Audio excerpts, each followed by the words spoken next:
সুপ্রিয় নামে এক খুব দুষ্টু কিন্তু ভালো মনের ছেলে থাকত। সবাই তাকে দুষ্টু সুপ্রিয় বলতো। স্কুলে সে তার সহপাঠী রিয়া আর সানার পেন্সিল লুকিয়ে রাখত, আবার কখনো অদ্ভুত অদ্ভুত শব্দ করে তাদের বিরক্ত করত।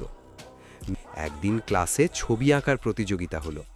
সুপ্রিয় ভাবল সে সহজেই জিতে যাবে, কিন্তু রিয়া খুব সুন্দর ছবি আঁকল এবং প্রথম পুরস্কার জিতে নিল।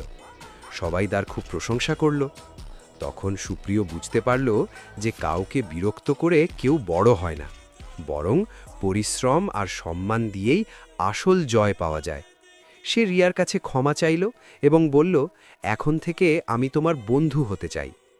রিয়া হাসল এবং বলল, বন্ধুত্বে মজা থাকতে পারে, কিন্তু সম্মানও খুব জরুরি। সেই দিনের পর সুপ্রিয় সত্যিই বদলে গেল। এখন সে সবার সাহায্য করে এবং সবাই তাকে পছন্দ করতে লাগলো।